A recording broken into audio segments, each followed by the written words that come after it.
أعوذ بالله من الشيطان الرجيم. بسم الله الرحمن الرحيم. بسم اللہ الرحمن الرحیم الحمدللہ والصلاۃ والسلام علی رسول اللہ وعلی آلہ وصحبہ ومن والاه وبعد۔ تو پھر ہم کون سے چیپٹر میں پہنچے ہیں؟ ہاں، قضائے حاجت کے آداب، ایٹیکیٹس، قضائے حاجت کے آداب۔ یہ الحمدللہ یہ اللہ کی طرف سے بہت بڑا انعام و فضل ہے کہ اللہ سبحانہ و تعالیٰ نے اپنے نبی کے ذریعے سے انسانوں کی تمام ضروریات کو، اس کے تعلق سے گائیڈ لائنس، ڈائریکشنز کو اللہ نے نازل کیا۔ تو دیکھیے، اس میں نبی صلی اللہ علیہ وسلم نے اس تعلق سے بھی بتایا کہ آدمی کیسے قضائے حاجت کرے۔ اللہ اکبر، اللہ اکبر۔ یاد رکھ لیجئے، یہ جو ڈھنگ بتایا گیا ہے، اس طریقے سے اگر کوئی آدمی قضائے حاجت کرتا ہے تو اسے کوئی بیماری نہیں آئے گی۔ آج ساری دنیا میں یہ ہیلتھ کو لے کر بہت سارے ایشوز ہیں، ان میں سے یہ قضائے حاجت کی وجہ سے اتنی ساری بیماریاں، اتنی ساری گندگی پھیلتی ہے کہ انسان بیمار پڑ کے مر جاتے ہیں۔ تو آپ صلی اللہ علیہ وسلم نے قضائے حاجت کے تعلق سے کہا کہ آدمی ہے نا، جب بھی قضائے حاجت کے لیے جائے، داخل ہونے سے پہلے اس دعا کو پڑھے، اللہم انی اعوذ بک من الخبث والخبائث۔ یہ کہہ کے قضائے حاجت کے لیے داخل ہو، اور اس کے بعد الٹا پیر آ کے کریں، اس کے بعد سیدھا پیر، جب باہر نکلے گا تو سیدھا پیر، اس کے بعد الٹا پیر۔ اگر کن پتھروں میں بیٹھتا ہے تو پہلے الٹا پیر، بعد میں سیدھا پیر، ہے نا۔ اور اس کے بعد قضائے حاجت کرنے کے بعد آپ صلی اللہ علیہ وسلم نے دعا سکھائی، کہے گا غفرانک، اے اللہ مجھے مغفرت چاہیے، اس لیے کہ اس دوران، قضائے حاجت کے دوران اس نے اللہ کو یاد نہیں کیا، تو وہ یہ کہتا کہ اللہ مجھے معاف کر دے، میں نے ان اوقات میں میں نے تجھے یاد نہیں کیا۔ تو اس طریقے سے آدمی کو قضائے حاجت کرنے کے تعلق سے بتایا گیا۔ اور اس کے بعد اس چیپٹر میں یہ بھی بتایا گیا کہ آدمی جب قضائے حاجت کرے گا تو لوگوں کے نظروں سے اوجھل ہو جائے گا، لوگوں کے درمیان برملا علل اعلان ایک گندگی آدمی نہیں کرتا، بلکہ لوگوں کے نظروں سے اوجھل ہو جاتا ہے۔ کچھ پردہ یا پھر دیوار کے پیچھے یا پھر بہت دور چلا جاتا ہے جہاں کوئی انسان نہیں ہوتے، وہاں جا کے اپنی قضائے حاجت کرتا ہے نا، پیشاب ہو کے۔ اور دوسری چیز، وہ اسی طریقے سے قضائے حاجت کرے گا پبلکلی، لوگوں کے سامنے، ہے نا۔ یہ گندی چیزیں ہوتی ہیں۔ اسی طریقے سے دوران قضائے حاجت آدمی نہ قبلے کی طرف منہ کرے گا، نہ قبلے کی طرف پیٹ کرے گا، بلکہ بیچ میں ہوگا۔ اگر کوئی کھلی جگہ کر رہا ہے تو یہ حکم ہے، نہ قبلے کو پیٹ کی طرف چھوڑے گا، نہ قبلے کو سامنے کی طرف چھوڑے گا، بلکہ بیچ کے ڈائریکشنز کو اختیار کرے گا۔ اگر کسی بندن میں ہے، کسی بلڈنگ میں ہے، تو ایسی صورت میں بعض اہل علم نے کہا کہ استقبال، یعنی سامنے سے کعبے کو دیکھنا، استقبال کرنا جائز نہیں، البتہ پیٹ دکھا سکتے ہیں، اس کی اجازت ہے اگر بندن میں کوئی قضائے حاجت کرتا ہو، جیسے ہم لوگ ہیں جو عمارتوں میں قضائے حاجت کرتے ہیں۔ اگر کھلے میدان میں ہے، نہ آگے سے نہ پیچھے سے قبلے کی طرف بیٹھے گا، اس چیز کو یاد رکھنا چاہیے۔ اور اس کے بعد آدمی جب پیشاب کرنے کے لیے جاتا ہے تو ایسی جگہ پیشاب کرے جہاں سے اس کے کپڑے میں چھینٹے نہ اڑتے ہوں، کیونکہ نبی صلی اللہ علیہ وسلم نے یہ جو پیشاب کے چھینٹے ہیں، ان کے تعلق سے یہ تک کہہ دیا کہ بھئی قبر میں عذاب ہوگا، قبر میں عذاب ہوگا۔ آپ صلی اللہ علیہ وسلم ایک مرتبہ گزر رہے تھے دونوں قبروں کی طرف سے، کہا کہ دونوں قبروں کو عذاب ہو رہا ہے۔ ان میں سے ایک آدمی ایسا تھا جو چغل خوری کرتا تھا، دوسرا آدمی وہ تھا جب پیشاب کرتا تھا تو لوگوں کے نظروں سے اوجھل نہیں ہوتا، یعنی نظروں سے دور نہیں ہوتا، چھپ چھپا کے نہیں کرتا، اور ساتھ ساتھ پیشاب کے چھینٹوں سے اپنی حفاظت نہیں کرتا، کپڑوں کی حفاظت نہیں کرتا۔ تو یہ عذاب قبر کا باعث ہے۔ تو انسان کو چاہیے کہ ایسی جگہ پیشاب کرے جہاں سے اس کے کپڑے میں اس کے اوپر چھینٹے اڑتے نہ ہو۔ اور قضائے حاجت کے دوران آدمی اپنے سیدھے ہاتھ سے اپنی شرمگاہ کو نہیں چھوئے گا، اپنے سیدھے ہاتھ سے اپنی شرمگاہ کو نہیں چھوئے گا۔ شرمگاہ چھونے کے لیے وہ اپنا بایاں ہاتھ استعمال کرے گا، دایاں ہاتھ استعمال نہیں کرے گا، یہ بھی بہت ضروری بات ہے۔ اور اسی طریقے سے دوران قضائے حاجت آدمی بات چیت نہیں کرے گا۔ بعض روایتوں میں آیا ہے اگر قضائے حاجت کے دوران کوئی بات چیت کرتا ہے تو اس پر اللہ کی لعنت ہوتی ہے، اللہ کی لعنت ہوتی ہے۔ یہ کفار ہوتے تھے جو دوران قضائے حاجت دونوں میں آپس میں گفتگو کر رہے ہوتے ہیں۔ مسلمان یہ گندی حرکت نہیں کرتے، ہے نا۔ جیسے ہی قضاء حاجت کے لیے آدمی جاتا ہے فوراً ختم کر کے باہر نکل جاتا ہے، کیونکہ ایک ایسی جگہ ہے، گندی جگہ ہوتی ہے جہاں اللہ کا ذکر نہیں کر سکتے آپ، تو وہاں پر آپ ضرورت کے تحت جائیں گے اور جیسے ہی ضرورت پوری ہوگی باہر نکل جائیں گے، ہے نا. وہاں پر بیٹھنا، زیادہ وقت بتانا، ہے نا، وہاں سے دوسروں سے بات چیت کرنا، یہ سب حرام ہے، بلکہ لعنت لانے والی چیزیں ہیں. آج ہمارے معاشرے میں اس جگہ کا نام رکھ دیا گیا ہے ریسٹ روم، ہے نا. اسے ٹوائلٹ نہیں، اسے کہتے ہیں ریسٹ روم. آدمی جاتا ہے، یعنی ان کے پاس یہ ہے کہ آدمی ریسٹ لیتا ہے. کوئی ادھر جو کچھ کھا رہا ہے، کوئی پی رہا ہے، کوئی موبائل میں بات کر رہا ہے، یہ ان کے لیے نارمل ہے نا. اور یہ ہم مسلمانوں کہتے ہیں کہ مسلمان پاک صاف نہیں رہتے، انہیں گھر مت دو. کیا اوقات ہے ان کی کہنے کی، ہے نا. ان کے پاس یہ جو ہے پہلے سے ریسٹ روم نام رکھ لیا اور اس کے بعد اپنے سینے کے قریب کر لیا، وہاں پر پڑھتے ہیں، وہاں پر کھاتے ہیں، وہاں پر فون بات کرتے ہیں. نعوذ باللہ، یہ ساری چیزیں اسلام میں جائز نہیں. اسلام میں آدمی جائے گا، جیسے ہی ضرورت پوری ہوگی باہر نکل آئے گا، زیادہ وقت اندر نہیں بتائے گا. اور اسی طریقے سے اپنی شرمگاہ کو صاف کرے گا.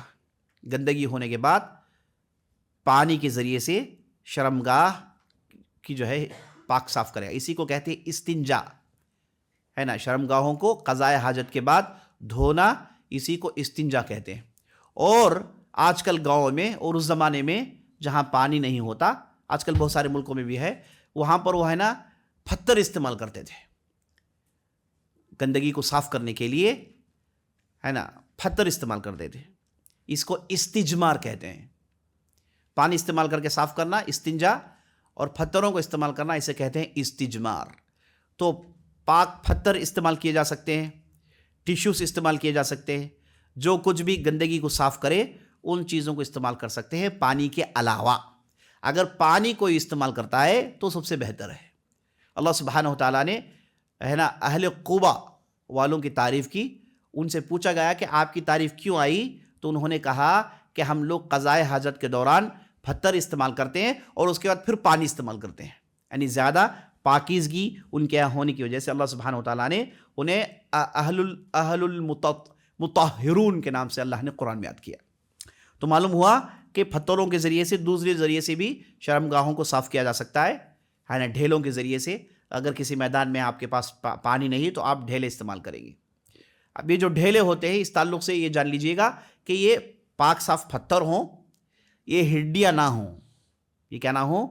ہڈیاں نہ ہو، یا پھر کوئی کھانے پینے کا سامان نہ ہو، ہے نا. اسے بڑی شدت سے روکا گیا ہے، کیونکہ یہ جو ہڈیاں ہوتی ہیں یہ جنوں کے غذا ہوتی ہیں. اگر آپ نے اسے استنجا کیا، اس کے بعد مصیبت میں پھنس جائیں گے ہمیشہ کے لیے. یہ ان کے کھانے ہوتے ہیں. اور اسی طریقے سے گوبر جو ہوتا ہے، یہ بھی جو ہے نا ان کے جانوروں کا غذا ہوتا ہے. تو یہ آپ استنجا کے لیے استعمال ہرگز نہیں کریں گے. استنجا کے لیے وہ پتھر جو پاک صاف ہیں وہی استعمال کر سکتے ہیں. اس کے بعد جو ٹیشوز ہیں اسے استعمال کیا جا سکتا ہے. اگر آپ ڈھیلے استعمال کریں گے تو 3-5 ایسے استعمال کریں، آڈ نمبرز میں استعمال کریں. اس کا بھی جو ہے ذکر آیا ہے. اسی طریقے سے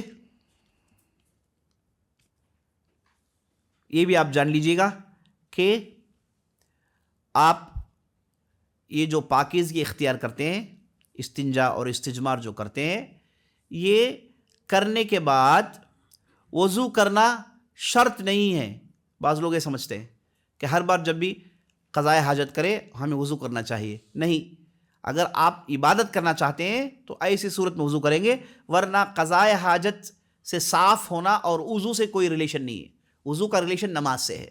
آپ ایک قضاء حاجت کرنے کے بعد آئے، آپ نے اپنے آپ کو صاف کیا، ضروری نہیں کہ آپ کیا کریں، وضو کریں یا پھر نہائیں، ہے نا. بعض لوگوں کے اندر مغالطہ ہوتا ہے، تو اسے آپ اچھی طریقے سے سمجھ لیجئے گا. تو یہ باتیں آئی ہیں اس چیپٹر میں. اب چلیے نیکسٹ چیپٹر کی طرف جاتے ہیں انشاءاللہ. تو اس میں آخر میں بات بتائی گئی ہے کہ دیکھیے اسلام نے پاکیزگی پر کتنا زور دیا ہے. اسلام دونوں قسم کی پاکیزگیوں پر زور دیتا ہے، عقیدے کی پاکیزگی اور جسم کی پاکیزگی. عقیدے کی پاکیزگی کیا ہے؟ یعنی طہارہ معنویہ، یعنی شرک کی گندگی سے، بدعت جیسی گندگی سے اپنے عقیدے کو پاک کریں. اسی طریقے سے جب آپ نے عقیدے کو پاک کر لیا، اپنے جسم کو بھی پاک کریں. آپ طہارت جسمانی بھی حاصل کریں. دونوں قسم کی گندگیوں سے اللہ سبحانہ و تعالیٰ نے نکلنے کے طور طریقے ہمیں سکھائے ہیں. اس کے بعد کا باب آئیے. اس باب میں مسواک اور چند فطری چیزوں کے تعلق سے بتایا گیا ہے۔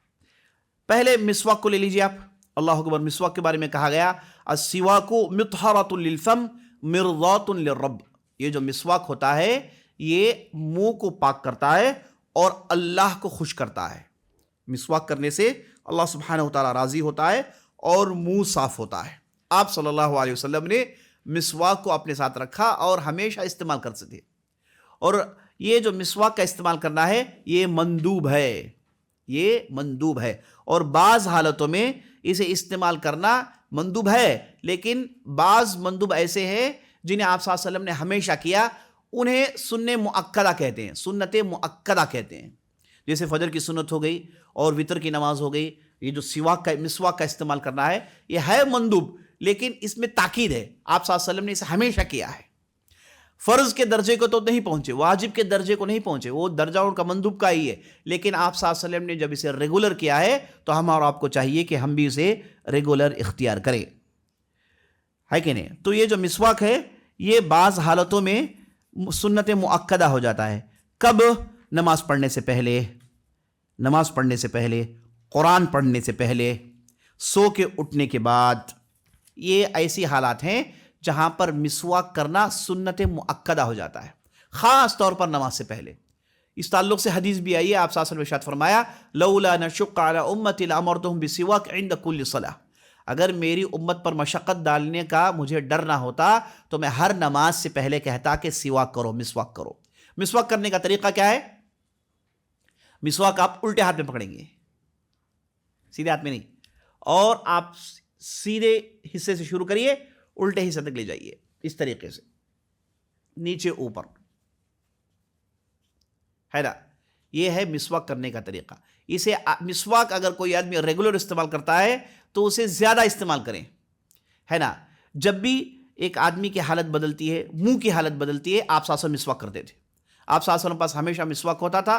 آپ صلی اللہ علیہ وسلم نماز سے پہلے اور قرآن پڑھنے سے پہلے اور سو کر اٹھنے کے بعد، اور جب بھی آپ صلی اللہ علیہ وسلم کو کچھ بولنا ہوتا ہے، لیکچر دینا ہوتا ہے، لیکچر کے بعد آپ صلی اللہ علیہ وسلم مسواک ہمیشہ اپنے پاس رکھتے اور اسے استعمال کرتے۔ اور مسواک کا معنی کیا ہے؟ مسواک وہ نہیں کہ جو آپ گئے مزار میں لے کر آئے، مسواک ہر وہ لکڑی کو کہتے ہیں جو آپ کے مسوڑوں کو نقصان نہ پہنچائے، جس میں ہر وہ لکڑی جیسے نیم کی لکڑی ہو گئی اور دوسرے جھاڑوں پیڑوں کی لکڑیاں ہوتی ہیں جو نرم ہوتی ہیں، جو آپ کے دانتوں کے جو پیلا پن ہے اور اس میں جو بو ہے اسے صاف کرتی ہے۔ بعض لوگ سمجھتے ہیں کہ مسواک کوئی ہے جو بازار میں بکتی ہے، ڈھونڈ ڈھونڈ کے لے کے اپنے پاس رکھتے ہیں اور کئی مہینے استعمال کرتے ہیں، ہے نا؟ مسواک ایسے نہیں ہوتا، وہ ایک مرتبہ استعمال کر کے پھینک دیتے ہیں، ایک دو مرتبہ استعمال کرتے ہیں اس کے بعد پھینک دیتے ہیں، وہ زندگی بھر کے لیے ایک ہی لکڑی نہیں ہوتی، ہے نا؟ تو ہمارے معاشرے میں یہ نیم ہے جو ہر جگہ اویلیبل ہے، اسے آپ استعمال کر سکتے ہیں، اور دانتوں کے لیے بہت ہی اچھی چیز ہے، اس کا جو لیکوڈ ہوتا ہے وہ پیٹ کے لیے بہت اچھا ہوتا ہے، تو آپ اسے استعمال کر سکتے ہیں، اور اسے الٹے ہاتھ میں پکڑیں گے اور اس طریقے سے ادھر ادھر گھمائیں گے جس سے آپ کے دانت صاف ہو جائیں۔ تو آپ صلی اللہ علیہ وسلم زبان کی حالت جب بھی بدلے آپ صلی اللہ علیہ وسلم مسواک کیا کرتے تھے، تو یہ آپ ذہن میں رکھیے۔ تو یہ پہلی بات اس چیپٹر میں آئیے۔ دوسری بات آئیے، آپ صلی اللہ علیہ وسلم نے حدیث میں کہا الفطرۃ خمس، فطرتی چیزیں 5 ہیں، 5 چیزیں فطرت میں سے ہے۔ کہا الختان، اس میں حدیث آئیے دیکھیے، شروع کے چیپٹر کے شروع میں حدیث ہے، آپ چاہیں تو اسے انڈر لائن کر لیں۔ الفطرۃ خمس، فطرت کی چیزیں 5 ہیں، الختان والاستحداد وقص الشارب ونتف الابط وتقلیم الاظفار۔ آپ صلی اللہ علیہ وسلم کہتے ہیں 5 فطری چیزیں ہیں۔ پہلا کیا ہے؟ الختان، ختنہ کرنا، ختنہ کرنا، ہے نا؟ ہے نا؟ بعض لوگ ہے نا ختنے کو سنت کے نام سے جانتے ہیں، ہے نا؟ اور بعض غیر مسلمان ختنے کو ہی سنت سمجھتے ہیں۔ جب ہم ان سے کہتے ہیں کہ میں سنت پڑھنے جا رہا ہوں، وہ کہتے ہیں کہ سنت، ہے نا؟ انہیں تو کوئی دوسری چیز یاد آتی ہے، تو اسے سنت، اس کا حکم سنت ہے لیکن اس کام کا نام ختنہ ہے، ختان کہتے ہیں۔ مرد ختنہ کرتے ہیں، یہ فطری چیز ہے، یہ فطری چیز ہے، اور یہ مردوں کے لیے بچپن میں کرنے سے زیادہ فائدہ ہے، اور مسلمان ہونے کے بعد یہ لامحالہ کرنا ہی کرنا ہے، اس کا درجہ ہے واجب کا۔ کیا ہے؟ واجب کا۔ اگر کوئی غیر مسلمان ختنے سے ڈر کے اسلام چھوڑ رہا ہے تو اسے کہیں کوئی مسئلہ نہیں، ہے نا؟ اسلام نہ چھوڑیں، بعض لوگ ڈر جاتے ہیں غیر مسلمان، ارے ختم کریں، یہ کیا بھائی صاحب، ہے نا. یہ تو ایک آپریشن جیسا پروسیس ہوتا ہے، اس سے فائدہ ہی ہوتا ہے، نقصان نہیں ہوتا ہے. اور بچپن میں کرنا زیادہ پاکیزگی ہوتی ہے. ٹھیک ہے، عورتوں کے لیے بھی ہے لیکن عورتوں کے لیے واجب نہیں ہے. عورتوں کے لیے بھی ہے لیکن عورتوں کے لیے واجب نہیں ہے. ان کا وہ سسٹم الگ ہوتا ہے. البتہ مردوں کے لیے واجب ہے، اسی کو ختان اور ختنہ کہتے ہیں. دوسرے درجے پر ہے الاستحداد. الاستحداد کہتے ہیں لوہے کے استعمال کرنے کو. کیا مطلب لوہے کا استعمال کرنا؟ آدمی جب بغل کے بال، شرمگاہ کے بال اتارتا ہے تو لوہا استعمال کرتا ہے، مستورہ استعمال کرتا ہے نا، جس کے ذریعے سے ان بالوں کو اتارتا ہے. تو استحداد کا مطلب حلق العانہ، یعنی شرمگاہ اور بغل کے بال اتارنا، شرمگاہ کو صاف کرنا. دیکھیے فطری چیز ہے، یہ فطری چیز ہے. کس حد تک پاکیزگی اسلام سکھاتا ہے. دیکھیے کون سے مذہب میں ایسی تفصیلیں بتا دیجیے آپ. کون لوگ ہیں اتنی پاکیزگی اختیار کرتے ہوں. افسوس ہوتا ہے جب ہم ان غیر مسلمان لوگوں کو دیکھتے ہیں، ان کے پاس ایسی کوئی چیز ہے ہی نہیں. پتہ نہیں کیسے وہ پاک ہوتے ہوں گے، پتہ نہیں کیسے اپنے آپ کو صاف کرتے ہوں گے، ہے نا. یہ ایسی پاکیزگی ہے جس میں انسان کو راحت اور چین اور سکون ملتا ہے، آدمی فریش ہوتا ہے. تو شرمگاہ کے بال اتارنا یہ بہت بہت ضروری ہے. اور نمبر 3 ہے وہ قص الشارب، مونچوں کا تراشنا، مونچوں کو تراشنا اور شدید تراشنا، یہاں تک کہ اندر چمڑا نظر آئے. اس حد تک باریک بالکل فریم کی طرح تراشنا یا سنت میں سے ہے. آپ صلی اللہ علیہ وسلم کی مونچھ ایسے ہی ہوتے ہیں. اور داڑھیوں کو بڑھانا، مونچوں کو منڈانا، شیو نہیں کرنا ہے، بہت باریکی سے ٹرم کرنا ہے یہاں تک کہ اندر کا چمڑا دکھے. یہی مونچھ کے تراشنے کا سنت کا طریقہ ہے. مونچھوں کو بڑھانا بالکل، ہے نا، یہ اسلامی طریقہ نہیں ہے. اور داڑھیوں کو چھوڑنا، داڑھیوں کے تعلق سے آیا ہے اعفو لحاکم ارخو لحاکم، اپنے داڑھیوں کو چھوڑو. داڑھیوں میں، ہے نا، اسے ادھر شاٹ کریں ادھر شاٹ کریں، اوپر سے کریں وہ کریں، آدمی پوری زندگی کرتے رہتا ہے نا. داڑھی کیسی ہے جگہ ہے، اگر آپ نے اس میں اسے کھینچی سے یا پھر استورا سے انٹروڈکشن دے دیا تو وہ انٹروڈکشن مانگتے رہتا ہے نا. داڑھی کو کبھی بھی استارے اور دوسری چیزوں سے انٹروڈکشن مت دیجیے، ورنہ آپ کا ٹائم بہت ضائع ہوگا. ایسا کریے پھر وہاں سے کریے پھر وہاں کریے، ہے نا، کرتے. اب یہاں پر آپ نے ایک مرتبہ کر لیا، یہاں کے بال 2 دن میں نکل آئیں گے، آدمی کا چہرہ گندا دکھے گا. دیکھیے اگر بال یہاں آئے، ہے نا، اسے کاٹنا چاہیے، کیونکہ یہ داڑھی کیا ہے، گال اور ٹھڈی، اسی کو داڑھی کہتے ہیں. یہ جو گال ہے، چکس اور چن، اس میں جو بال اگتا ہے یہی کیا ہے، داڑھی ہے. ادھر حلق میں بڑھ جائے بال یا پھر یہاں پر بال بڑھ جائے تو اسے آپ کاٹ سکتے ہیں، جائز ہے. ورنہ حلق اور داڑھی، ٹھڈی میں جو بال ہے یہ داڑھی ہے، اسے آپ ٹچ مت کریے، اسے ٹچ مت کریے. صحابہ، ائمہ اور اس کے بعد انبیاء علیہم السلام، انہوں نے کبھی بھی اپنی داڑھیوں کو تراشا نہیں ہے، داڑھیوں کو تراشا نہیں ہے نا. یہ غلط، ہمارے ہاں تو بالکل الٹا ہوتا ہے نا، مونچھوں کو بڑھایا جاتا ہے، کہتے ہیں کہ یہ مردانگی، پوری مونچھ ان کی مردانگی میں ڈکی ہوئی ہے نا. داڑھیوں کو پورا اٹھا دیا جاتا ہے. جو خوبصورتی ہے وہ اصل داڑھی ہے نا. مونچھوں کو تراشنے میں خوبصورتی ہے، لیکن ہمارے لوگوں نے اسے الٹا سمجھا ہوا ہے. سنت کا ہی طریقہ ہے، داڑھیوں کو نہیں ٹچ کرے، داڑھیوں کو نہیں ٹچ کریں. اگر کوئی آدمی یہ ہے کہ بھائی صاحب حالت ایسی آ گئی کہ بھائی داڑھی نکالنی ہے، نعوذ باللہ. دیکھیے داڑھی کا حکم کیا ہے، واجب، سنت نہیں. یہ سنت نبی صلی اللہ علیہ وسلم کی سنت کے معنی میں ہے نا، نبی صلی اللہ علیہ وسلم کی سنت ہے، لیکن اس کا حکم کیا ہے، مندوب نہیں، واجب ہے. آدمی نہیں کرے گا تو گناہ میں پڑے گا. داڑھی منڈائے گا تو اہل علم نے بڑے گناہوں میں شمار کیا ہے، بلکہ بعض اہل علم نے اسے مجاہر میں شمار کیا ہے. مجاہر اس گنہگار کو کہتے ہیں جو گناہ کر کے لوگوں میں ڈھنڈورا پیٹتا ہے.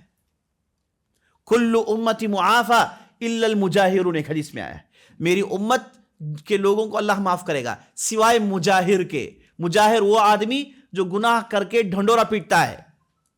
لوگوں میں ڈھنڈورا پیٹتا ہے، اسے معافی نہیں ہے، کیونکہ یہ گناہ کر کے تکبری کر رہا ہے نا، دیکھو بھائی میں نے ایسا کیا، میں نے ایسی غلطی کی، یہ سینے کو ٹھونکتا ہے غلطی کرنے کے بعد، اسے کہتے ہیں مجاہر۔ تو جو آدمی مسلسل داڑھی منڈاتا ہے، اہل علم نے اسے کہا مجاہر، شیو کرتا ہے اسے کہا مجاہر، کیونکہ روز کرتا ہے، دھڑلے سے کرتا ہے، سب کے سامنے کرتا ہے، سب کو دکھاتا ہے، تو یہ ہو گیا مجاہر، گناہ کر کے دکھا رہا ہے سب لوگوں کو، اور پوری جرت کے ساتھ دکھا رہا ہے، تو یہ خطرناک معاملہ ہے۔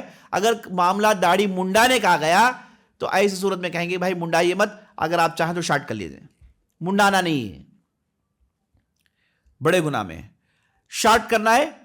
آدمی جو ہے تھوڑا بہت تراشتا ہے تو آدمی کے لیے اگرچہ کہ وہ بھی نہیں کرنا ہے، لیکن سنت کی مخالفت ہے اس میں، اگر کرتا ہے تو وہ اس آدمی سے بہتر ہے جو شیو کرتا ہے، اتنا تو یقینی ہے۔ ہاں، داڑھیوں کو تراشنے کا موقع ایک ہوتا ہے حج میں، حج کے بعد ابن عمر رضی اللہ عنہ سے مروی ہے کہ وہ اپنے داڑھی کو پکڑتے اور مونڈ کے نیچے جو بھی بال ہے اسے کاٹ دیتے تھے، یہ حج کے بعد، صرف حج کے بعد، اس کے علاوہ کبھی بھی داڑھیوں کو ٹچ کرنا اسلام میں اسے اجازت نہیں ہے۔ اس کے بعد نمبر 4 ہے نتف الابط، بغل کے بال اتارنا، نتف کہتے ہیں اکھاڑنے کو، ہے نا، بغل کے بال اکھاڑنا ایک سسٹم ہوتا ہے جس کے ذریعے سے ان بالوں کو اکھاڑ دیا جاتا ہے، جب انہیں اکھاڑ دیا جاتا ہے تو پھر کبھی نہیں اگتے، پھر کبھی نہیں اگتے، آپ شیو کرتے رہیں گے، اتارتے رہیں گے، اگتے رہتے ہیں۔ تو یہ ایک طریقہ ہوتا تھا، ایک طریقہ آج بھی ہوتا ہے جس سے اسے اکھاڑ دیا جاتا ہے، اس کے بعد بال کبھی نہیں بڑھتے اور ہمیشہ یہ حصہ پاک ہی رہتا ہے۔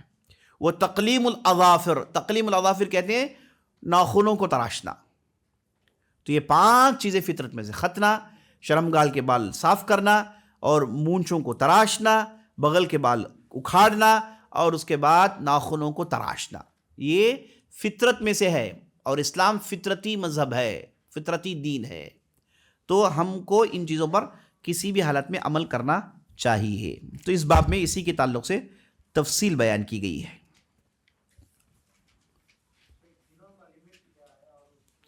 دینوں کا کوئی لمٹ نہیں ہے، آدمی ہمیشہ پاکی صاف رہنے کی کوشش کرے گا۔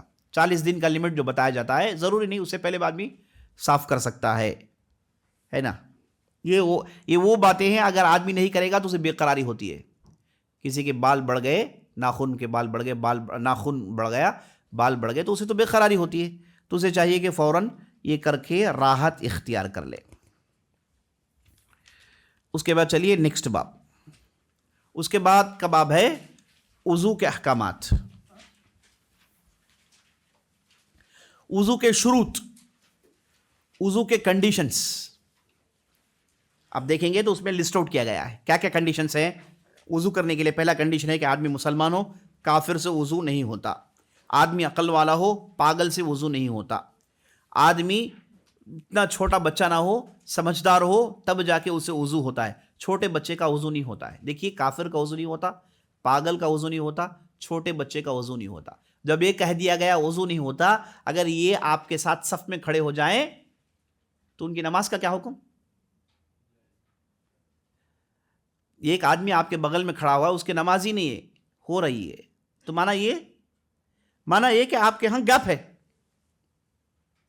آپ کے بغل میں جو کھڑا ہوا ہے اس کی نماز نہیں ہوتی، تو مانا کیا ہے؟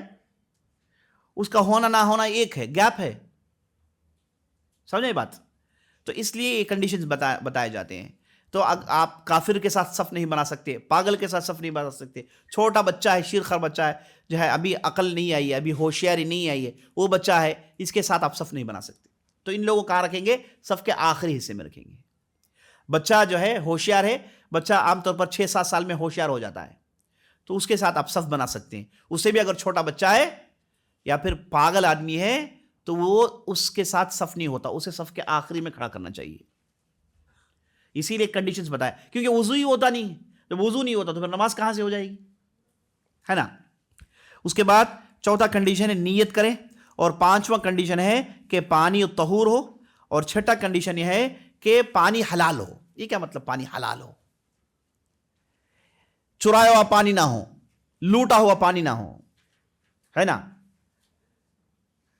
اس زمانے میں عرب کیا تھے؟ قافلوں کو لوٹتے تھے، کسی کا پانی چرا لیا، کسی کا پانی لوٹ لیا، تو لوٹا ہوا پانی، چرایا ہوا پانی، اسے وضو نہیں ہوتا، ہاں یہ بھی یاد رکھنا پڑے گا. اور اسی طریقے سے اگر آدمی قضائے حاجت کرتا ہے تو وضو سے پہلے کر لے. وضو کی بات کرے گا تو وضو ٹوٹ جائے گا. وضو کے پہلے قضائے حاجت کر کے پھر وضو کرے. اور اسی طریقے سے وضو کے لیے کنڈیشن یہ ہے کہ وضو کے جگہوں، ابھی دیکھیں گے آپ وضو کیسے کریں گے، وضو کے جگہوں پر پانی پورے کا پورا پہنچے. اگر کسی کے پاس انگوٹی ہے، کسی نے گھڑی باندھ رکھی ہے، تو وہ اپنی گھڑی کو ہلا کے، انگوٹی ہلا کے پانی ان علاقوں میں پہنچائے گا. عورتیں عام طور پر یہ کیا ہے، یہ یہاں جو لگا لیتے ہیں، ہاں نیل پالش اگر لگائے ہیں تو اسے ہٹانا پڑے گا. تو جہاں وضو کرتے ہیں ان علاقوں میں کوئی ایسی چیز نہ ہو جو پانی کو چمڑے سے لگنے سے روکتے ہوں. کوئی ویکس لگایا ہوا ہے، کوئی ایسا کریم لگایا ہوا ہے جس سے جو ہے پانی اوپر سے چلا جاتا ہے، تو ہم کہیں گے کہ بھائی اس کریم کو اتارو، اس ویکس کو اتارو، پھر آپ وضو کرو. سیدھے چمڑی میں پانی لگنا ضروری ہے. چمڑی نہیں، پانی چمڑی کو نہیں لگ رہی ہے تو وضو نہیں ہوتا ہے نا. وہ جو ہے اس کے کنڈیشنز میں تھے. تو یہ جو 8 کنڈیشنز آپ دیکھتے ہیں بتایا گیا ہے. اچھا، وضو کے فرض کیا ہیں؟ یہ ہو گئے شروط مطلب وضو سے پہلے. اس کے بعد آگے وضو کے فرض. وضو کے کیا کیا فرض ہیں؟ جیسے اللہ نے قرآن میں ارشاد فرمایا، یا ایھا الذین آمنوا اذا قمتم الى الصلاة فاغسلوا وجوہکم وایدیکم الى المرافق وامسحوا برؤوسکم وارجلکم الى الکعبین. وضو کے 4 فرض ہیں جس کا ذکر قرآن میں ہے. پہلا کیا ہے؟ فَغْسِلُوا وُجُوهَكُمْ، اپنے چہروں کو دھو. اپنے چہروں کو پانی ڈال کے دھونا چاہیے. چہروں کو دھونا. اب چہرے میں کون سی چیزیں داخل ہیں؟ ناک اور منہ. چہرے میں ناک اور منہ داخل ہے، تو منہ میں پانی ڈالیں گے اور ناک میں پانی ڈالیں گے. کلی کریں گے اور ناک میں پانی ڈالیں گے، کیونکہ ناک اور منہ یہ چہرے میں ہے. اور چہرہ کہاں سے شروع ہوتا ہے؟ اوپر کے بال کے روٹ سے لے کے ٹھڈی تک یہ چہرہ ہے، اور داڑھی چہرے میں داخل ہے. اور یہ کان سے لے کے یہ کان تک یہ سارا حصہ چہرہ کہا جاتا ہے. ان حصوں میں پانی پہنچانا ضروری ہے. اگر آپ کسی بھی حصے میں چہرے کے پانی نہیں پہنچا رہے ہیں، آپ کا وضو ہوتا ہی نہیں ہے. اگر کسی کی داڑھی گھنی ہے تو اوپر سے وہ پانی پہنچائے گا. اگر کسی کی داڑھی ہلکی ہے تو پوری داڑھی بھگوئے گا. پوری داڑھی وہ بھگوئے گا، کیونکہ داڑھی چہرے میں ہے تو چہرہ یہی چہرہ ہے. تو چہرے میں کون سی چیز داخل ہے؟ منہ میں کلی کرنا اور ناک میں پانی لینا. تو یہ ہو گیا چہرے کو دھونا. اوپر ماتھے کے اوپر سے لے کے ٹھڈی تک یہ پورا چہرہ ہے. اور داڑھی ہے تو داڑھی بھی چہرے میں سے ہے. اس کان سے لے کے اس کان تک چہرہ ہے. تو ان حصوں میں پانی ڈالنا ضروری ہے. ناک میں پانی ڈالنا، منہ میں پانی ڈالنا، یہ چہرے کو دھونے کے برابر ہے. یہ ہو گیا پہلا فرض. دوسرا فرض پھر اللہ نے کہا وَأَيْدِيَكُمْ إِلَى الْمَرَافِقِ، اپنے ہاتھوں کو کہنیوں تک. کہنی اس ہڈی تک ہے. یہ جو ہڈی جو ہے ایلبو، یہ جو ہڈی ہے اس ہڈی تک کو کہنی کہتے ہیں. تو انگلیوں کے اطراف سے لے کر کہنی تک اس سارے حصے کو پانی میں ڈالیں. دیکھیے یہاں پر اللہ نے کہا فَغْسِلُوا. فَغْسِلُوا کا مطلب دھوو. اب دھونے کا مطلب کیا ہے؟ پانی بہانا ہے. ایسا نہیں کہ تھوڑا پانی لے کے آپ نے پانی لیپ لیا ہے نا. اسے دلک کہتے ہیں. اللہ نے دلک نہیں کہا، اللہ نے غسل کہا. غسل کا مطلب پانی بہانا چاہیے. ہاتھوں میں پانی کو بہانا چاہیے. پانی آپ کے ٹپ کے اس کے نیچے گرنے چاہیے. تو ہاتھوں کو کہنیوں تک دھونا ضروری ہے. اسی طریقے سے مسح کرنا. مسح کیسے کریں گے؟ مسح کے لیے ابھی آپ وضو کا طریقہ آپ دیکھیں گے انشاءاللہ، لیکن ہم مسح کا ذکر آگا تو سن لیجئے گا. آدمی سامنے ہاتھ لے جائے گا اور پیچھے تک لے جائے گا، پھر پیچھے سے سامنے لے کر آئے گا. عورت مرد دونوں کے لیے ہی ہے. آگے سے پیچھے، پیچھے سے پھر آگے. اور اس کے بعد دونوں انگلیوں کو کان کے ان حصوں میں جہاں پر جو ہے یہ ہے راستے بنے ہوئے، ان راستوں میں کان کے انگلیوں کو گھمانا. یہاں سے لولکی کے اوپر سے شروع کریے، جیسے راستہ جاتا ہے ویسے ہاتھ کو گھمائیے اور پورے حصے میں انگلی پہنچائیے. یہ ہے مسح. سر میں مسح کرنا، اور کان سر میں داخل ہے. کان چہرے میں نہیں، کان یہ سر میں داخل ہے. تو جب آپ سر کا مسح کریں گے تو کان خود بخود اس میں داخل ہیں. ٹھیک ہے، تو یہ ہو گیا سر کا مسح. اور اس کے بعد دونوں پیروں کو کہاں تک؟ ٹخنوں تک دھونا چاہیے. ٹخنوں کو اندر ہے، یعنی ٹخنے شامل ہیں، ٹخنوں کو بھگونا چاہیے. اور اسی طریقے سے ایڑی، عام طور پر یہاں پر ایڑیوں میں خطرناک غلطی ہوتی ہے، لوگ بھول جاتے ہیں، پانی نہیں پہنچاتے. آپ صلی اللہ علیہ وسلم نے ایک مرتبہ ایک صاحب کو دیکھا کہ ان کے ایڑی میں پانی نہیں، کہا کہ جاؤ وضو کر کے آؤ، کہا جا کے وضو کر آؤ. اور ایک مرتبہ آپ صلی اللہ علیہ وسلم قرآن پڑھ رہے تھے فجر میں، تو آپ صلی اللہ علیہ وسلم سے غلطی ہو گئی.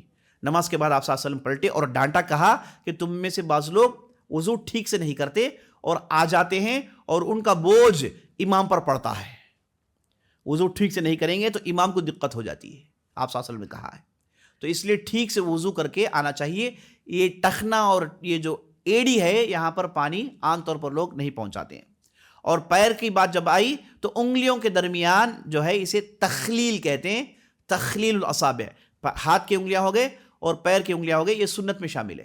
آپ نے پورا پیر دھو دیا، یہ آپ نے دھو دیا ہے، یہ جو گیپس ہے وہاں پر پانی پہنچانا ہے، یہ سنت میں شامل ہے. یہ وضو کی سنتیں میں آپ کے سامنے آئیں گے. تو یہ ہو گیا 4 فرض: چہرہ دھونا، ہاتھوں کو کہنیوں تک، سر کا مسح کرنا، اور اس کے بعد ٹخنوں تک پیروں کو دھونا. یہ وضو کے 4 فرض ہیں. اس میں سے کوئی بھی چیز چھوڑ گئی وضو نہیں ہوتا، وضو نہیں ہوتا. اسی طریقے سے اس ترتیب کو لازم پکڑیے، یہ جو سیکوینس ہے اس سیکوینس کو لازم پکڑیے. ایسا آپ نہیں کر سکتے کہ پہلے ہاتھ دھو دیں پھر چہرہ دھوں، یا پھر پہلے پیر دھو دیے آپ نے پھر جو ہے چہرہ دھو. نہیں، یہی ترتیب ہے جو اللہ نے بتایا ہے. پہلے چہرے کو دھونا چاہیے، پھر ہاتھ، اور پھر مسح، اور پھر ٹخنے تک پیر. یہ ترتیب کو ملحوظ رکھیے، آگے پیچھے کریں گے وضو نہیں ہوتا ہے. اور کنڈیشن نمبر 6 دیکھیے، الموالا. الموالا کہتے ہیں کہ ایک آرگن دھونے کے بعد دوسرا آرگن فوراً دھو.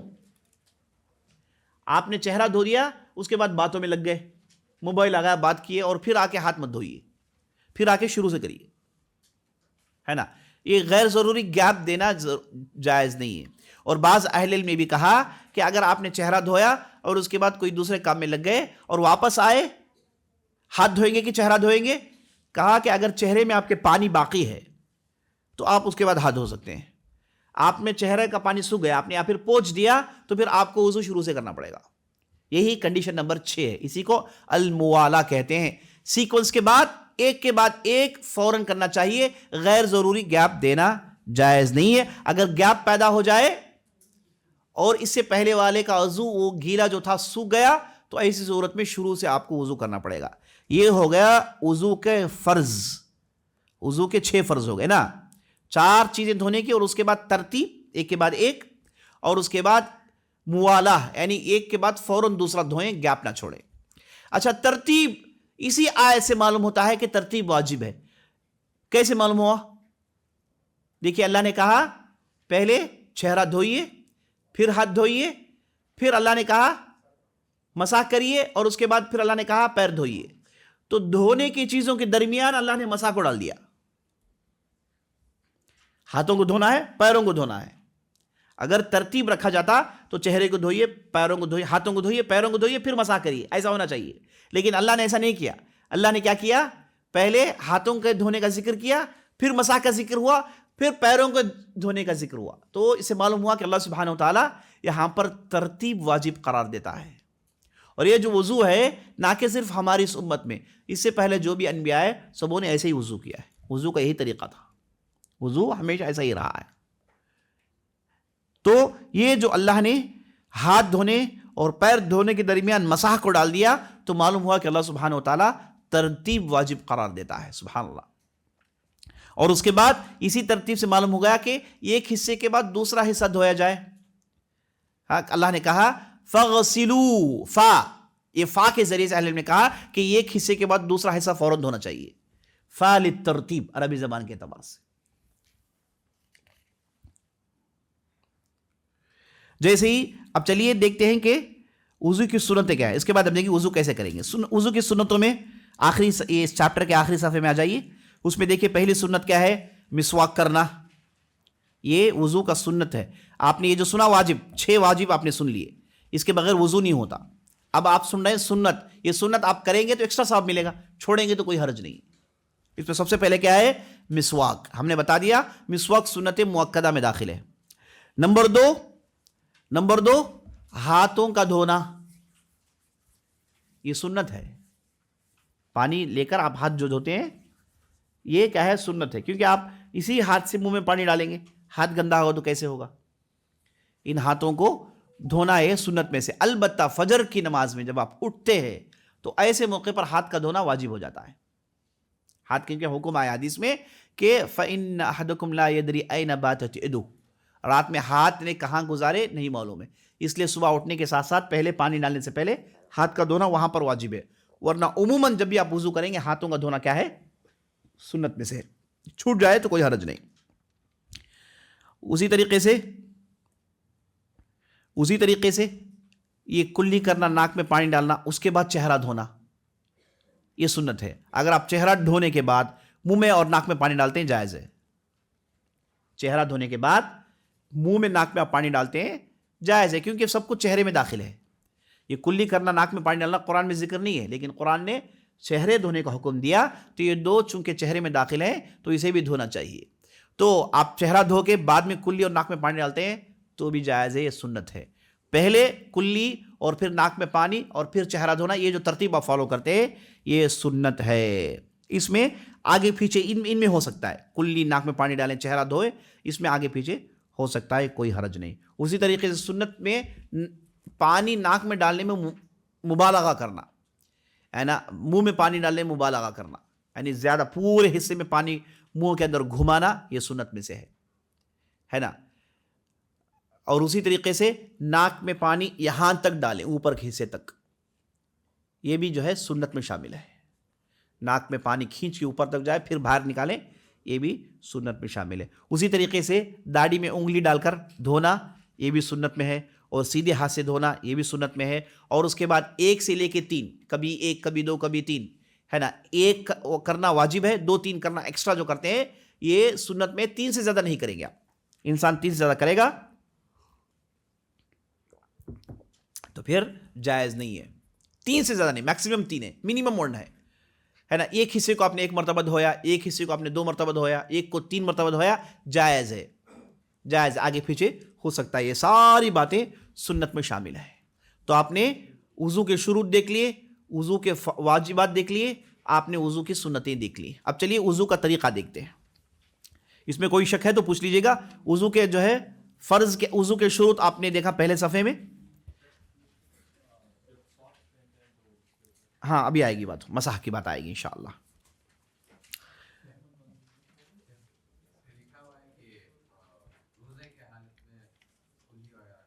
ہاں وہ بھی روزے کی حالت میں کلی جو ہے کرنا، اسے مبالغہ کرنا، اسے اور آدمی پرہیز کرنا چاہیے، کیونکہ کہیں حلق میں پانی نہ چلے جائے۔ ناک میں آپ پانی اوپر تک لیں گے، ہو سکتا ہے کہ اندر چلے جائے، تو روزے کی حالت میں اس میں مبالغہ کرنے سے، یعنی حد سے زیادہ کرنے سے روک لینا چاہیے۔ اور غیر روزے کی حالت میں آپ تو باقاعدہ اسے کر سکتے ہیں انشاءاللہ۔ نہیں کرنا چاہیے، بھول کے کر دیا تو الگ بات ہے، اسے توبہ کرنا چاہیے، کیونکہ نبی صلی اللہ علیہ وسلم نے کہا ہلک المتنطعون، ہلک المتنطعون، یعنی جو آدمی 3 سے زیادہ کر رہے تھے، آپ صلی اللہ علیہ وسلم نے دیکھ کر کہا زیادتی کرنے والے برباد ہو جائیں گے، زیادتی کرنے والے برباد ہو جائیں گے۔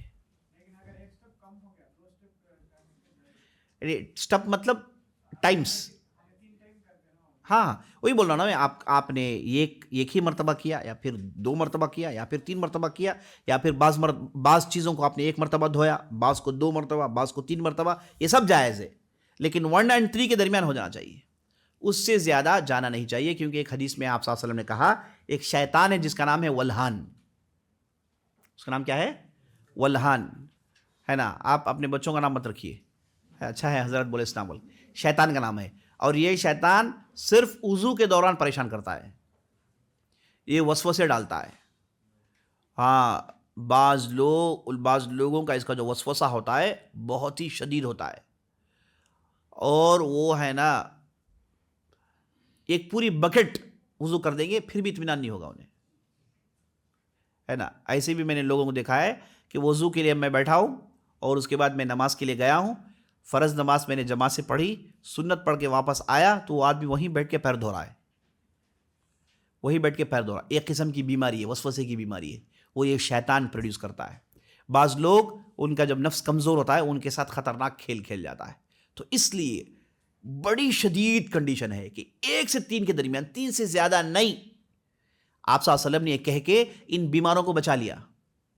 ورنہ بعض لوگ وسوسہ ہوتا ہے، وہ پیر دھوتے رہتے ہیں، بکٹ 2-3 بکٹیں ختم ہو جاتی ہیں، پھر بھی انہیں اطمینان نہیں ہوتا ہے. ان سے آپ پوچھیں گے تو کہیں گے کہ نہیں مجھے اطمینان نہیں ہوا. یہ شیطان کی طرف سے ہوتا ہے. اس لیے کنڈیشن اسٹرکٹ ہے کہ 3 سے زیادہ نہیں. 3 آپ نے کر لیا تو بس ہے، ہو گیا آپ کا، اس سے زیادہ نہیں. اور ایسے جو بیمار ہیں، جو وسوسے کی بیماری میں پڑے ہوئے ہیں، انہیں آپ بتائیے کہ ریویز گیر نہیں ہے آپ کے پاس. آپ نے 1 مرتبہ کر لیا، سمجھے کہ ہو گیا بس. ان کے لیے یہی نصیحت ہے. اب دوبارہ مت کریے. 1 مرتبہ آپ نے کر لیا، بس کر لیا. اس کے بعد جو شک و شبہ ہے شیطان کی طرف سے. تو یہ بعض لوگوں کے اندر جو ہے یہ شیطان بڑا کھیل کھیلتا ہے. تو اس لیے یہ ان چیزوں کو آپ جان لیں گے تو آپ اس مصیبت سے باہر آ سکتے ہیں. اب چلیے جلدی ہم دیکھتے ہیں وضو کا طریقہ کیا ہے. وضو کا طریقہ، سنت کا طریقہ یہ ہے کہ آپ ہے نا بسم اللہ کہیں گے.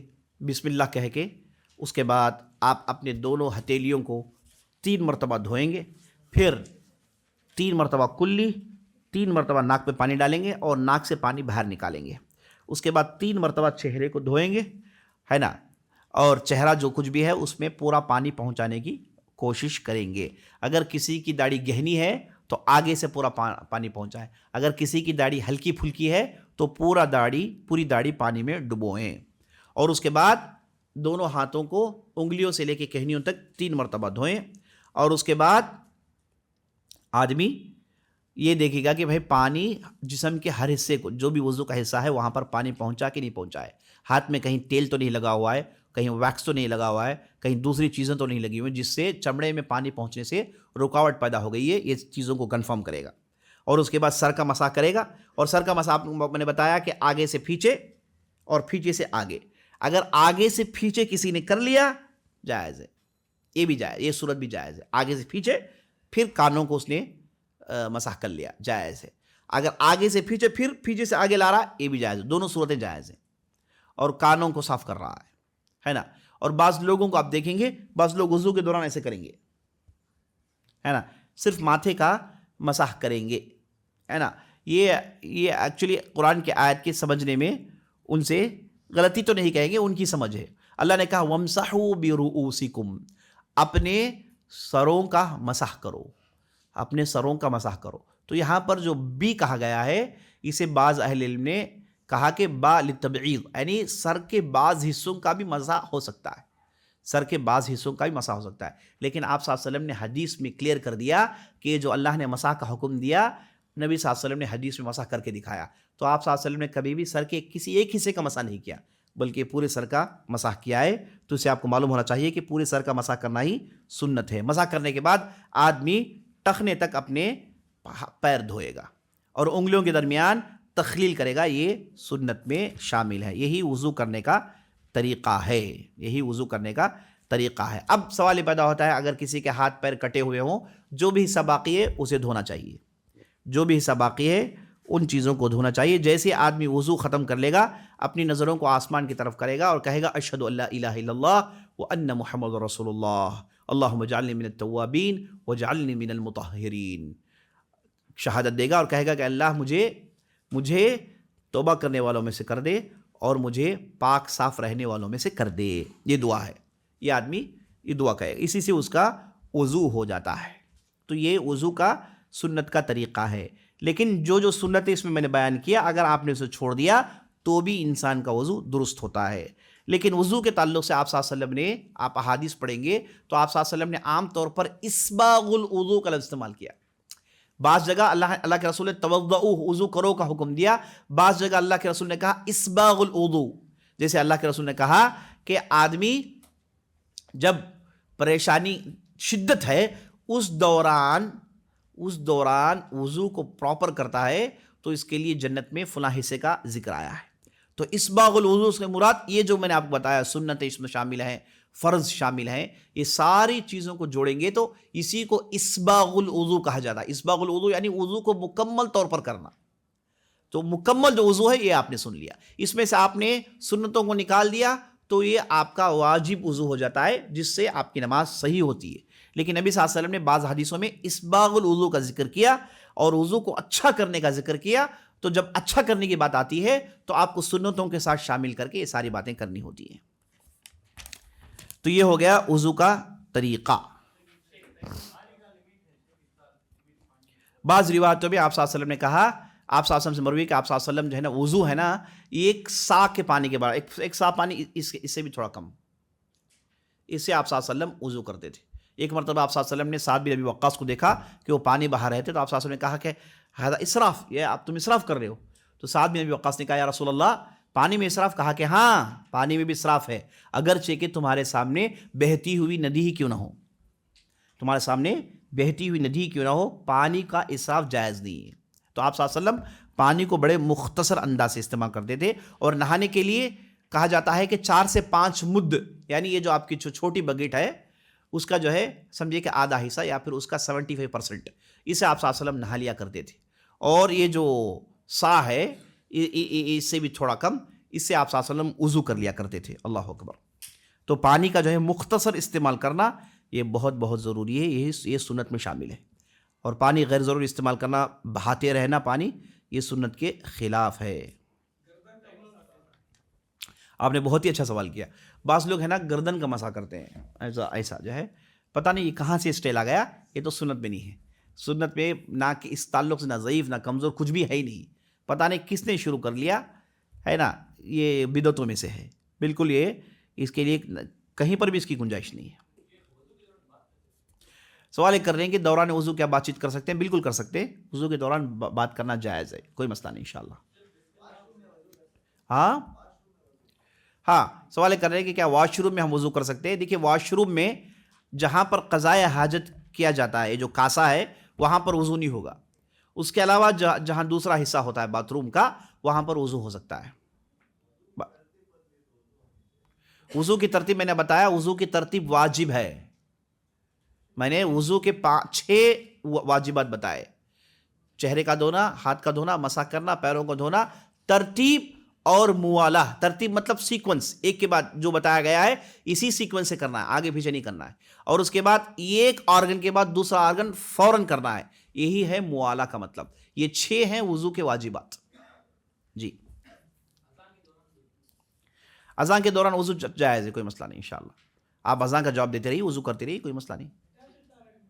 جی وہی بتا رہا ہوں، اٹیچ ٹوائلٹ ہے، جہاں پر وہ جہاں قضاء حاجت کرتے ہیں کاسا ہے، وہاں اس پر وضو نہیں ہوگا۔ اس کے علاوہ اگر کہیں الگ سے واش بیسن ہے، اگر الگ سی جگہ ہوتی ہے، وہاں پر وضو ہو سکتا ہے انشاءاللہ۔ جی اگر آپ جو ہے ٹوائلٹ کے اندر جا کے وضو کرنا چاہتے ہیں تو ایسی صورت میں پہلے بسم اللہ بول کے اندر چلے آئیے۔ جی انشاءاللہ نہیں، اب بسم اللہ پر اکتفا کریے، بہی بہتر ہے۔ جی انشاءاللہ اب نہانے کی بات آئے گی آپ کو انشاءاللہ۔ اس کے بعد کا چیپٹر ہے مسح کرنا۔ مسح کرنا، دیکھیے اسلام کی خوبصورتی دیکھیے کہ آپ صلی اللہ علیہ وسلم نے یہ جو وضو ہے اس میں کیسی کیسی چھوٹیں دی ہیں۔ وضو تو کرنا ہے عبادت کے لیے، لیکن بعض صورتیں اس میں بڑی اچھی پیاری ہے جس سے آپ کو چھوٹ ملتی ہے۔ اس میں ایک چھوٹ یہ ہے کہ اگر آپ نے اپنے پیروں میں موزے پہن رکھے ہیں، آپ نے ساکس پہن رکھے ہیں، اس زمانے میں لوگ چمڑے کا پہنتے تھے، اس کے بھی ویرائٹیز ہوتے تھے اس زمانے میں، آدمی اسے پہن لیتا ہے، اسے نکالنا مشکل ہوتا ہے، نکال کے دھونا مشکل ہوتا ہے، تو اس لیے اس پر مسح کرنا جائز ہے۔ آدمی اس پر کیا کرے گا؟ پانی سے دھوئے گا نہیں، اس پر مسح کر لے گا۔ اسے کہتے ہیں المسح الخفین۔ یہ اللہ کی طرف سے ایک رخصت ہے جسے اختیار کرنا چاہیے۔ اگر کسی کے پیر میں موزے ہیں، وہ اس کے لیے مسح کرنا افضل ہے۔ موزے اتار کے دھونے سے بہتر موزوں پر مسح کرنا اس کے لیے افضل ہے۔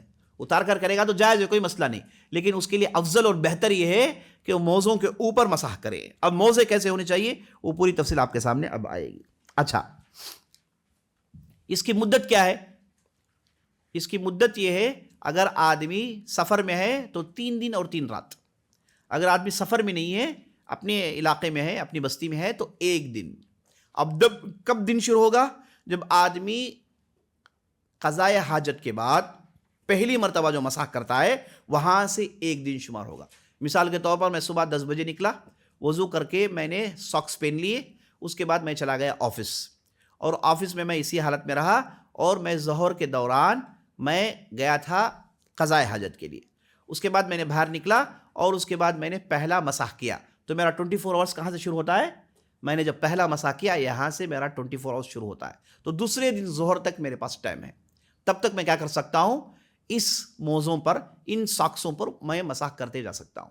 تو جو آدمی شہر میں ہے، مسافر نہیں ہے، وہ آدمی کے لیے 1 دن کی چھوٹ ہے، جو آدمی مسافر ہے اس کے لیے 3 دن اور 3 رات کی چھوٹ ہے۔ تو اسی طریقے سے وہ کیلکولیٹ کرے گا، جب وہ پہلا مسح کرتا ہے وہاں سے اس کا دن شروع ہوتا ہے، وہاں سے 3 دن تک ہے نا، 3 راتوں کے ساتھ، یہ ہے مسافر کے لیے چھوٹ۔ جو آدمی مقیم ہے، اپنے بستی میں ہے، اس کے لیے 1 دن اور 1 رات کی چھوٹ ہے۔ اب چلیے اس کے شروط پڑھ لیتے ہیں۔ اس کا کنڈیشن کیا ہے کہ آدمی، اس کا پہلا کنڈیشن یہ ہے کہ آدمی اس موزوں کو، یہ جو بھی چمڑی کے ہے، کوئی بھی جو اپنے پیروں میں پہنا ہوا ہے، یہ حالت طہارت میں، یعنی طہارت حاصل کرنے کے بعد پہنا ہو، وضو کرنے کے بعد پہنا ہو۔ مغیرہ بن شعبہ کی روایت ہے، آپ صلی اللہ علیہ وسلم کو انہوں نے ایک مرتبہ دیکھا کہ آپ صلی اللہ علیہ وسلم وضو کر رہے تھے، تو آپ صلی اللہ علیہ وسلم جیسے ہی آپ صلی اللہ علیہ وسلم مسح کیا، مغیرہ بن شعبہ جھک کے آپ صلی اللہ علیہ وسلم کے پیر سے موزے نکال رہے تھے، تو نبی صلی اللہ علیہ وسلم نے مغیرہ بن شعبہ سے کہا کہ نہیں، چھوڑ دو، میں نے اسے وضو کی حالت میں پہنا ہے۔ تو معلوم ہوا کہ وضو کے حالت میں آپ صلی اللہ علیہ وسلم نے پہنا تھا، تو اس لیے آپ صلی اللہ علیہ وسلم اس پر مسح کر رہے تھے۔ تو پہلا کنڈیشن یہ ہے کہ آپ موزے وضو کرنے کے بعد پہنیں گے، اگر آپ نے ایسے ہی پہن لیا تو نہیں چلے گا، اس پر مسح نہیں کر سکتے، آپ کو اتار کے وضو کر کے پھر پہننا پڑے گا۔ یہ پہلا کنڈیشن ہے۔ دوسرا کنڈیشن یہ ہے کہ اگین جیسے عام طور پر دیکھتے ہیں کہ یہ کوئی چوری ڈاکے کا مال نہ ہو، جو آپ پہنے ہوئے ہیں چوری کی چیز نہ ہو، آپ کا حلال ہو۔ تیسرا کنڈیشن یہ ہے کہ یہ جو موزے ہیں یہ آپ کے پورے پیر کو کور کیے ہوئے ہوں، ٹخنے، انگلیاں، سامنے کا حصہ، پیچھے کا حصہ، یہ کمپلیٹلی کور ہو، یہ ٹرانسپیرنٹ بھی نہ ہو، کہیں پر اس پہ چھید بھی نہ ہو جسے آپ کے پیروں کا حصہ دکھتا ہو۔ تو ایسا اگر ہوگا تو مسح نہیں کر سکتے آپ۔ کمپلیٹلی کور ہو تو اسی میں آپ مسح کر سکتے، اگر چھوٹے موٹے چھید کہیں سے ہے اس کا کوئی حرج نہیں انشاءاللہ۔ فقہ میں ایک اصول ہے الیسیر یغتفر، چھوٹی چھوٹی چیزیں ہوتی ہیں وہ تو معاف کر دی جاتی ہے۔ تو پراپر اگر آپ کا کوئی ساکس ہے اس پر آپ انشاءاللہ مسح کر سکتے ہیں۔ اور اسی طریقے سے امامہ، ایک خاص قسم کا امامہ پہنا جاتا تھا جسے امامہ محنکہ کہتے ہیں۔ امامہ اوپر باندھتے ہیں، امامہ جسے کہتے ہیں نا، اور اسے یہاں سے لے کے باندھیں گے، ٹھڈی کے نیچے سے لے کے باندھیں گے، جسے یہ گرتا نہیں ہے۔ آدمی گھوڑے بیٹھا ہے، اونٹ بیٹھا ہو، بھاگ رہا ہے، دوڑ رہا ہے، تو یہ امامہ گرتا نہیں ہے، اس طریقے سے باندھ لیا جائے۔ تو اگر کوئی اس طریقے کا امامہ ہو تو اس امامے پر بھی مسح ہو سکتا ہے، ضروری نہیں کہ یہ پورا اتاریں اور اس پر مسح کریں، ہے نا، اس پر بھی مسح ہو سکتا ہے اگر اتارنے میں مشقت ہو۔ ٹوپی نہیں، ٹوپی تو آپ بڑی آسانی سے اتار لے سکتے ہیں، بات ہو رہی امامے کی جسے باندھتا ہے آدمی، بہت دیر تک باندھتا ہے اور نیچے سے لے کے باندھتا ہے اور اس کے پیچھے چوٹی بھی ہوتی ہے، اس طریقے کا اگر امامہ ہو تو اس پر مسح کرنا جائز ہے۔ عورت کے لیے یہاں پر غور کرنے والی بات یہ ہے کہ اگر عورت ہے نا، اچھا تو عورت میں مستقل بات آئی، اس میں ہم سنیں گے۔ یہاں پر یہ آپ سن لیجئے گا کہ اس طریقے کا امامہ ہو تو اس میں ہے نا آدمی مسح کر سکتا ہے۔ امامہ کے لیے بھی کنڈیشن ہے کہ پورا سر کور کیا ہوا ہو، سر کا کوئی حصہ، بیچ کا حصہ کھلا ہو، ایسا نہ ہو، پورا سر کلوز کیا ہوا ہو، ایسے امامے پر مسح کریں گے۔ تو یہ چند کنڈیشنز ہیں مسح کرنے کے لیے، ان کنڈیشنز کے ساتھ انشاءاللہ مسح کیا جا سکتا ہے۔ جب بات مسح کی آ گئی تو یہ بھی آپ سن لیجئے گا، اگر آپ کے جسم میں کہیں چوٹ ہے، آپ نے کچھ لگایا ہوا ہے، کچھ پلاسٹر لگایا ہوا ہے، کچھ ٹیپ لگایا ہوا ہے، بینڈیج لگایا ہوا ہے نا، تو آپ کیا کریں گے، وہ علاقے پر مسح کر لیں گے، بقیہ حصہ دھوئیں گے، اس حصے پر مسح کر لیں گے۔ کسی کے ہاتھ میں مثال طور پر یہاں پر کوئی بڑا بینڈیج لگا ہوا ہے تو وہ وضو کرنا چاہتا ہے تو یہ پورا حصہ دھوئے گا اور جہاں بینڈیج ہے اس پر وہ مسح کر لے گا، ہے نا، یہ اس کے لیے جائز ہے۔ نبی صلی اللہ علیہ وسلم کے زمانے میں ایک صاحب کو سر پر چوٹ آ گئی تھی اور اس میں چھید نکل آیا تھا اور وہ جنابت کی حالت میں ہو گئے۔ انہوں نے لوگوں سے پوچھا کہ میں کیا کروں؟ لوگوں نے کہا کہ نہیں، تم اگر نماز پڑھنا چاہتے ہو تو تمہیں غسل کرنا پڑے گا۔ تو صاحب اسی حالت میں غسل کرتے ہیں اور دماغ کے اندر پانی چلا گیا اور اس میں وہ انتقال کر جاتے ہیں۔ جب بات نبی صلی اللہ علیہ وسلم کے پاس آئی تو نبی صلی اللہ علیہ وسلم کافی غصہ آیا، کہا کہ قاتلہم اللہ، اللہ انہیں قتل کرے۔ آدمی کو اگر نہیں معلوم تو جو جانتا ہے اس کے پاس پوچھ لیں، جاننے والے کے پاس پوچھ لیں، غلط لوگوں کے پاس پوچھ کے غلط پر عمل کریں گے تو ایسا ہی ہوگا۔ تو آپ صلی اللہ علیہ وسلم نے کہا یہ آدمی کے لیے آسان تھا کہ اوپر جہاں پر زخم ہے وہاں پر کچھ ڈال کے بند کر لیں اور اس پر مسح کر لیں، معاملہ آسان تھا، ہے نا۔ اس طریقے سے آپ صلی اللہ علیہ وسلم نے ایسی بھی چھوٹ دی ہے۔ مسح کرنے کا طریقہ کیا ہے؟ مسح کرنے کا کیا طریقہ ہے؟ مثال طور پر آپ نے ساکس پہنا ہوا ہے تو آپ کیسے مسح کریں گے؟ آپ مسح کرنے کے لیے پانی، نیا پانی اٹھائیں گے، غور سے دیکھیے، مجھے دیکھیے، آپ نے پانی اٹھا لیا، دونوں انگلیوں کو گیلا کر لیا، سیدھے انگلیوں سے سیدھا پیر، یہ آپ کا پیر ہے تو اس طریقے سے، نیچے کرنے کی ضرورت نہیں، اوپر سے مسح، سیدھے ہاتھ سے سیدھا پیر، الٹے ہاتھ سے الٹا پیر۔ اگر آپ ایک ہی ہاتھ سے دو بھی کرنا چاہتے ہیں کوئی حرج نہیں۔ تو پانی الگ سے پانی اٹھائیں گے، انگلیوں کو گیلا کریں گے اور دونوں پیروں پر اوپر سے مسح کر لیں گے۔ تو یہ ہے مسح کرنے کا طریقہ، اور مسح 2 مرتبہ نہیں، ایک ہی مرتبہ کافی ہے۔ اوپر سے آپ نے ایک مرتبہ پوچھ لیا، یہی کافی ہے۔ آدمی مسح کرنے کے بعد ساکس نکالتا ہے تو اس کا جو ٹائم لیمٹ ہے ختم ہو گیا، اس کا جو ٹائم لیمٹ ہے ختم ہو گیا۔ ہاں، اگر وہ ساکس نکالتا ہے تو ایسی صورت پھر وضو کرنا پڑے گا، ہاں وضو کرنا پڑے گا۔ جی، اینکل ساکس مطلب اینکل دکھ رہا ہے، نہیں، اینکل تک چھپنا ضروری ہے، یہ اینکل چھپنا ضروری ہے۔ یہ اینکل دکھ رہا ہے تو پھر آپ کا پورا پیر کا حصہ چھپا نہیں ہے تو اس پر مسا نہیں ہوگا، تو آپ کے اینکل چھپنے چاہیے۔ انشاءاللہ لنچ کے بعد وضو کب ٹوٹتا ہے اور غسل کے ریلیٹڈ باتیں اور عورتوں سے جڑی ہوئی بعض باتیں انشاءاللہ لنچ کے بعد آپ کے سامنے لائی جائیں گی، بہت ہی اہم ہے۔ جو بھی آپ نے باتیں سنی ان سے زیادہ اہم باتیں انشاءاللہ لنچ کے بعد آنے والی ہیں۔ تیمم کا طریقہ آپ کے سامنے آنے والا ہے اور عورتوں سے جڑی ہوئی بعض باتیں آپ کے سامنے لائی جائے گی انشاءاللہ۔ تو اس لیے آپ لنچ کر کے آپ برابر 2:30 2:30 بجے آپ یہاں پر آ جائیے گا انشاءاللہ۔ پہلا سوال، وضو میں بسم اللہ کہنا کیا یہ فرض ہے یا پھر سنت ہے؟ جواب مت دیجیے، ہاتھ اٹھائیے، آپ بتائیے، آئیے، مبارک۔ دوسرا سوال،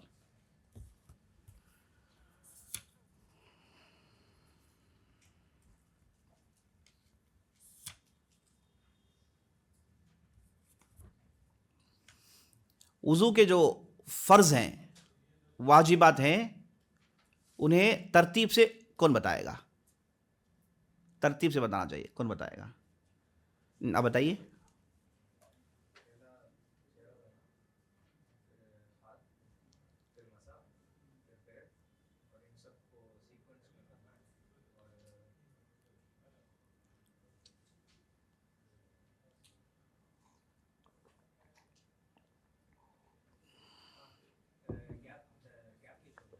کیا کہتے ہیں اسے عربی میں؟ موالاہ۔ آئیے، مبارک، نام کیا ہے آپ کا؟ مستقیم، ماشاء اللہ تبارک اللہ۔ آخری سوال،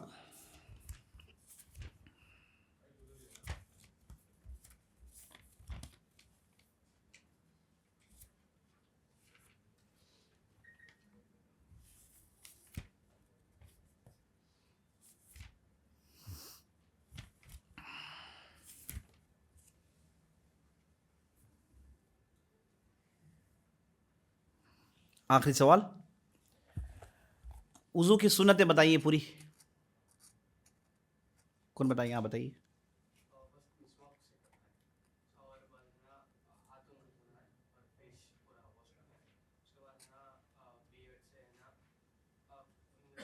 نہیں، میں وضو کی سنتیں بتا رہا ہوں، وضو کا طریقہ نہیں۔ وضو میں جو سنتیں ہیں وہ کیا کیا ہیں؟ وضو کی سنتیں کیا کیا ہیں؟ کون بتائیں گے؟ آپ بتائیے۔ ہاں،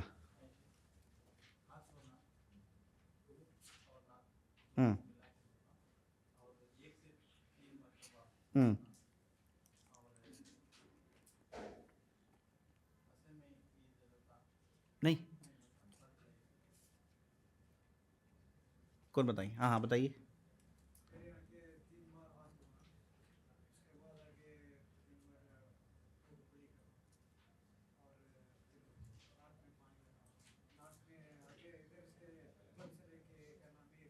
جی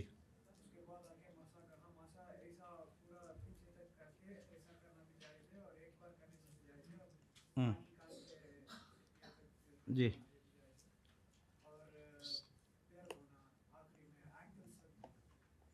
سنتیں آپ واجب بتا رہے ہیں، میں پوچھ رہا ہوں سنتیں کون بتائیں گے؟ آپ بتائیے.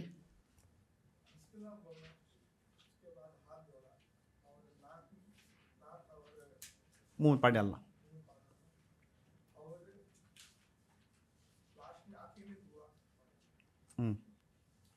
آپ بتائیے پیچھے والے. مسواک کرنا، ہاتھ دھونا، بیچ دھونا. ہاں ویری گڈ. ہاں ویری گڈ. جی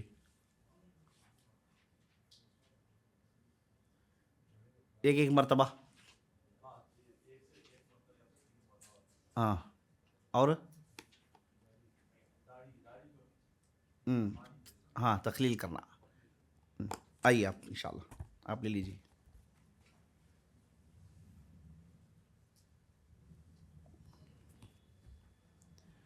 ماشاء اللہ بارک. ٹھیک ہے مجلس ختم کر لیتے ہیں انشاءاللہ. نماز کے بعد 2:30 بجے پھر آپ کا آخری سیشن شروع ہوگا. بہت ہی اہم باتیں آپ کے سامنے آنے والی ہیں. اللہ سے دعا کرتے ہیں ہم نے جو بھی کھایا جو بھی سنا ہے اس کے مطابق عمل کرنے کی ہمیں توفیق بخشے. ھذا باللہ توفیق وصلی اللہ علی نبینا محمد وعلی آلہ وصحبہ اجمعین.